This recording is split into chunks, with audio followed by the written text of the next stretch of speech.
Hi friends, welcome back to my channel. ఇక్కడ వీడియోలో చూడండి ఫ్రెండ్స్, నేనైతే పనికిరాని ఒక కప్ అయితే టీ కప్ అనేది తీసుకున్నాను. మనకి హ్యాండిల్ అనేది పక్కన ఇరిగిపోయి ఉంటుంది కదండి, పగిలిపోయి అది ఒకటి తీసుకున్నాను. తీసుకున్న తర్వాత మనం ప్రతిసారి పూజ చేసేటప్పుడు కానీ మనం ప్రతిసారి ఇంట్లో మనకి స్మెల్ రావాలనుకున్నప్పుడు ఇలాంటి ధూప్ స్టిక్ అయితే వాడుతూ ఉంటాం కదండి. ఈ విధంగా ఒక ధూప్ స్టిక్ అనేది తీసుకొని మనం ఈ విధంగా వెలిగించుకున్న తర్వాత మన ఇంట్లో మనం వంటకి వాడేటప్పుడు మనము ఆనియన్స్ మీద పొట్టు, అదేవిధంగా వెల్లుల్లిపాయ మీద పొట్టు అనేది వేస్ట్ అని పడేయకుండా వాటిని మనము పక్కన పెట్టేసుకొని ఈ విధంగా ధూప్ స్టిక్ మీద ఈ విధంగా వెలిగించుకోవటం వల్ల మన ఇంట్లో దోమలు అయితే ఎక్కువగా ఎక్కడంటే ఉంటాయో అక్కడ వెలిగించుకొని ఈ విధంగా పెట్టేసుకోవటం వల్ల దోమలు అనేది మన ఇంట్లో ఉండకుండా అయితే వెళ్ళిపోతాయి. చూడండి, మరొక టిప్లోకి అయితే వెళ్దాం. ఇక్కడ నేను ఒక బౌల్లో అనేది ₹2 కాఫీ పౌడర్ ప్యాకెట్ అనేది ఈ విధంగా కట్ చేసుకొని వేసుకుంటున్నాను. చూడండి, ఇప్పుడు మనకి ఇది దేనికి ఉపయోగపడుతుంది ఇక్కడ చూద్దాం ఫ్రెండ్స్. ఇక్కడ మన ఇంట్లో అయితే మనం ఫ్రిడ్జ్ అనేది వాడుతూ ఉంటాం కదండి. ఫ్రిడ్జ్ అయితే ఒక్కొక్కసారి మనము అన్ని రకాల కూరగాయలు మనము అదేవిధంగా పిండిలు, దోశ పిండి, ఇడ్లీ పిండి అలాంటివి అయితే పెడుతూ ఉంటాము కదండి. మనకి ఫ్రూట్స్ అలాంటివి పెట్టినప్పుడు మన ఫ్రిడ్జ్ అనేది బ్యాడ్ స్మెల్ అనేది వస్తూ ఉంటుంది కదండి. ఫ్రిడ్జ్ అనేది మనకి బ్యాడ్ స్మెల్ రాకుండా ఉండడానికి ఈ టిప్ అయితే చాలా యూస్ఫుల్గా పనిచేస్తుంది. చూడండి, ఈ విధంగా కప్పులో కాఫీ పౌడర్ వేసి ఇదే విధంగా మనము మూత వేయకుండా ఫ్రిడ్జ్లో అయితే పెట్టేసుకోండి. ఈ విధంగా పెట్టేసుకోవడం వల్ల మన ఫ్రిడ్జ్ అనేది స్మెల్ రాకుండా ఉండడానికి టిప్ అనేది చాలా యూస్ఫుల్గా పనిచేస్తుంది. ఇక్కడ మరొక టిప్లోకి అయితే వెళ్దాం ఫ్రెండ్స్. ఇక్కడ నేను ఒక ప్లేట్ అనేది తీసుకున్నాను. ప్లేట్ తీసుకున్న తర్వాత ఒక స్పూన్ కానీ 2 స్పూన్లు కానీ కొంచెం మనం తినే సోడా ఉంటుంది కదండి, సోడా అనేది వేసుకోవాలి. చూడండి, వంట సోడా వేసిన తర్వాత దీంట్లో కొంచెం మనకి వెనిగర్ ఉంటుంది కదండి, వైట్ వెనిగర్. దీంట్లో మనము కొంచెం వైట్ వెనిగర్ అయితే యాడ్ చేసుకోవాలి. వెనిగర్ లేని వాళ్ళు ఇక్కడ మనకి నిమ్మకాయ అయినా సరే మనం వాడుకోవచ్చు. చూడండి, మనం పార్లర్స్కి వెళ్ళేసి మనం చేతులకి మణిక్యూర్ అని పెడిక్యూర్ అని చేయించుకుంటూ ఉంటాం కదండి. అలా చేయించుకోకుండా మనం ఇంట్లో ఉన్న వాటితో ఈ విధంగా చేసుకోవటం వల్ల మన మనీ అనేది సేవ్ అవుతుంది. అదేవిధంగా మన నెయిల్స్ కూడా నీట్గా క్లీన్ అయిపోతాయి. చూడండి, మన నెయిల్స్లో మనకి ఉన్నటువంటి మట్టి కానీ మన నెయిల్స్ అయితే నీట్గా ఫ్రెష్గా ఉండడానికి, అవి బాగా హెల్త్గా ఉండడానికి చూడండి ఈ విధంగా మనము పార్లర్స్కి వెళ్ళి వేలు ఖర్చు పెట్టడం అవసరమా అండి? ఈ విధంగా ఇంట్లో ఉన్న వాటితోనే మనం ఈ విధంగా చేసుకోవడం వల్ల మన నెయిల్స్ అనేవి చాలా గ్లోయింగ్గా అయితే ఉంటాయి. అదేవిధంగా చాలా హెల్తీగా కూడా ఉంటాయి. చూడండి, ఇప్పుడు మనము వాటర్తో అయితే వాష్ చేసుకుందాము. వాష్ చేసిన తర్వాత చూడండి మన నెయిల్స్ అనేది ఎంత ఫ్రెష్గా ఉంటాయో. చూడండి, ఇదే విధంగా మన కాళ్ళకి కూడా నెయిల్స్కి అదే విధంగా అప్లై చేసుకోండి. ఆ విధంగా చేసుకోవటం వల్ల మన నెయిల్స్ అనేవి చాలా ఫ్రెష్గా హెల్తీగా కూడా ఉంటాయి. ఈ విధంగా వీక్కి ఒకసారి కానీ 10 డేస్కి ఒకసారి కానీ మనకి వీలు కుదిరినట్టుగా అప్పుడు ఈ విధంగా చేసుకోవటం వల్ల మన నెయిల్స్ అనేవి చాలా ఫ్రెష్గా అయితే ఉంటాయి. ఇక్కడ మరొక టిప్లోకి అయితే వెళ్దాం ఫ్రెండ్స్. ఇక్కడ నేను ఒక బౌల్లో వాటర్ తీసుకొని స్టవ్ మీద అయితే పెట్టేసుకున్నాను.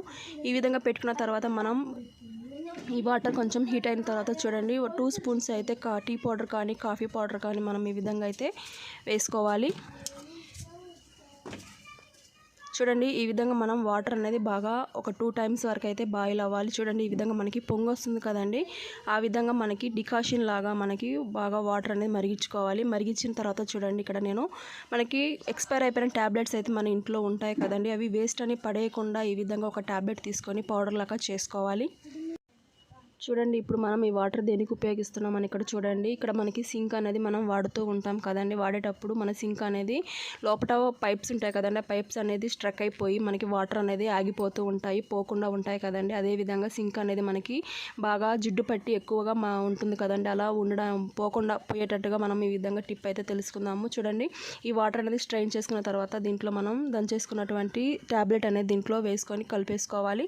చూడండి, ఈ విధంగా కలిపేసిన తర్వాత మనకి సింకు హోల్స్ ఉంటాయి కదండి, ఆ హోల్స్లో వేడిగా ఉన్నప్పుడే వాటర్ అనేది ఈ విధంగా వేసేసుకోవాలి. వేసిన తర్వాత చూడండి, సింకు చుట్టూ కూడా మనం ఈ వాటర్ అనేది వేసుకొని మనము ఈ విధంగా స్క్రబ్బర్ తీసుకొని మనం స్క్రబ్ చేసుకుంటే మనకి సింక్లో ఉన్నటువంటి జిడ్డు అనేది మొత్తం కూడా రిమూవ్ అయిపోతుంది. అదేవిధంగా మన సింక్లో వాటర్ అనేది పోకుండా స్ట్రక్ అయిపోతుంటాయి కదండి, అలా స్ట్రక్ అవ్వకుండా ఉండడానికి కూడా ఈ వాటర్ అనేది చాలా యూస్ఫుల్గా పనిచేస్తుంది. ఈ టిప్ నచ్చితే మీరు కూడా ఒకసారి ట్రై చేసి ఏ విధంగా ఉందనేసి కామెంట్ బాక్స్లో కామెంట్ చేయండి. చూడండి, మన సింక్ అనేది ఎంత ఫ్రెష్గా ఎంత నీట్గా కనబడుతుందో. ఇక మరొక టిప్లోకి అయితే వెళ్దాం ఫ్రెండ్స్. ఇక్కడ మనం స్టవ్ మీద మనం వాడుతూ ఉంటాం కదండి బర్నర్స్ అనేది ఎప్పటికప్పుడు ఈ విధంగా నీట్గా అయితే క్లీన్ చేసుకోవాలి. ఎందుకంటే మనము పొయ్యి మీద పాలు పెట్టేసినప్పుడు ఒక్కొక్కసారి పప్పు పెట్టినప్పుడు పొంగినప్పుడు హోల్స్లో అయితే బర్నర్స్ హోల్స్లో మనకి దాంట్లో మొత్తం కూడా స్ట్రక్ అయిపోతుంది కదండి. ఆ విధంగా స్ట్రక్ అయినప్పుడు మనకి గ్యాస్ అనేది ఎక్కువగా లీక్ అయిపోతూ ఉంటుంది.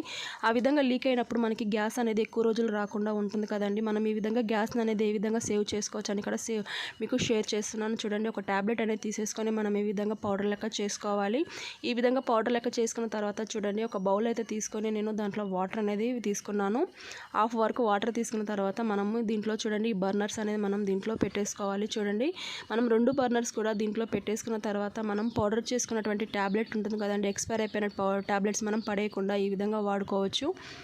చూడండి, ఈ విధంగా ట్యాబ్లెట్ అనేది మనం దీంట్లో వేసేసుకున్న తర్వాత దీంట్లో నేను వంట సోడా ఉంటుంది కదండి, 1 స్పూన్ అయితే వంట సోడాను కూడా యాడ్ చేస్తున్నాను. వంట సోడాను వేసిన తర్వాత విమ్ లిక్విడ్ ఉంటుంది కదండి, మనం బౌల్స్ వాష్ చేసుకునే విమ్ లిక్విడ్ అదైతే కొంచెం వేసుకున్నాను. అది లేని వాళ్ళైతే సరుపు అయినా సరే, మనము బట్టలకి వాడే సరుపు ఉంటుంది కదండి, ఆ సరుపు అయినా సరే ఒక స్పూన్ అయితే వేసుకొని ఒక హాఫ్ అన్ అవర్ వరకు వీటిని అయితే మనం పక్కన పెట్టేసుకోవాలి. చూడండి, ఒక హాఫ్ అన్ అవర్ తర్వాత మనము ఒక పాత బ్రష్ అనేది తీసేసుకొని ఈ విధంగా నీట్గా క్లీన్ చేసుకోవటం వల్ల మనకి బర్నర్స్లో ఉన్నటువంటి మొత్తం మనకి స్ట్రక్ అయిపోయి ఉంటుంది కదండి, పాలు పొంగినప్పుడు పప్పు పొంగినప్పుడు అదంతా కూడా నీట్గా క్లీన్ అయిపోతుంది. చూడండి, ఈ విధంగా క్లీన్ చేసుకోవచ్చు. మనం ఈ విధంగా క్లీన్ చేసుకోవటం వల్ల మన గ్యాస్ అనేది ఎక్కువ రోజులు సేవ్ అయ్యి మనకి గ్యాస్ అనేది ఎక్కువ రోజులు రావడానికి ఈ టిప్ అనేది చాలా యూస్ఫుల్గా పనిచేస్తుంది. చూడండి, మనం అదే విధంగా పెట్టేసామనుకోండి, హౌల్స్లో ఇంకా స్ట్రక్ అయిపోయి మనకి మంట అనేది సైడ్స్కి వచ్చేసి గ్యాస్ అనేది ఎక్కువగా లీక్ అయిపోయి ఉంటుంది కదండి. ఆ విధంగా ఉండకుండా మనం ఈ విధంగా నీట్గా క్లీన్ చేసుకోవచ్చు. చూడండి, ఫ్రెష్ వాటర్తో ఒకసారి నీట్గా వాష్ చేసి మనం ఒక క్లాత్ తీసుకొని ఈ విధంగా తుడిచేసుకోవాలి. చూడండి, తడి లేకుండా మొత్తం కూడా ఈ బర్నర్స్ 2 కూడా మనం నీట్గా తుడిచేసిన తర్వాత మనం గ్యాస్ మీద పెట్టేసుకొని చూడండి, మనకి బర్నర్స్ అనేది చాలా మంట పెద్దగా వస్తుంది. అదేవిధంగా మనకి హోల్స్లో నుంచి పక్కకు రాకుండా హోల్స్లో నుంచే మంట అనేది మనకి బాగా వస్తుంది. చూడండి, ఈ విధంగా మనకి పోలేదు అనుకున్నట్టయితే ఇక్కడ ఒక సేఫ్టీ పిన్ కానీ ఒక సూది కానీ తీసేసుకొని మనము ఈ విధంగా హోల్స్లో నుంచి మనం ఈ విధంగా అనుకుంటే మనకి హోల్స్లో ఏదన్నా ఉన్నా కానీ మొత్తం కూడా బయటకైతే వచ్చేస్తుంది. చూడండి, ఈ విధంగా మనం పెట్టేసుకున్న తర్వాత ఇప్పుడు గ్యాస్ మీద పెట్టేసుకొని మనము స్టవ్ అయితే వెలిగించి చూసుకుందాము. మనకి హోల్స్లో నుంచే మంట వస్తుంది కానీ బయట నుంచి అయితే రాదు. మనకి టిప్ అనేది చాలా యూస్ఫుల్గా పనిచేస్తుందని మన గ్యాస్ కూడా చాలా సేవ్ అవుతుంది. అదేవిధంగా మన మనీ కూడా చాలా వరకు సేవ్ చేసుకోవచ్చు. మన గ్యాస్ అనేది ఒక 6 నెలల్లో మనము 2 నెలలు వచ్చేది ఒక 3 నెలల్లో వస్తుంది. 3 నెలలు వచ్చేది ఒక 4 నెలలు అనేది గ్యాస్ అనేది సేవ్ చేసుకోవచ్చు. ఈ వీడియో కనుక నచ్చితే ఒక లైక్ ఇచ్చి సబ్స్క్రైబ్ చేసుకోండి. అలాగే మన ఛానల్ కొత్తగా చూస్తున్నట్లయితే ప్లీజ్ సబ్స్క్రైబ్ చేసుకొని సపోర్ట్ చేయండి. ఇంతవరకు సపోర్ట్ చేసినందుకు మీ అందరికీ చాలా చాలా ధన్యవాదాలు. రేపు మరొక వీడియోతో మళ్ళీ కలుసుకుందాం. అంతవరకు bye friends. Thanks for watching.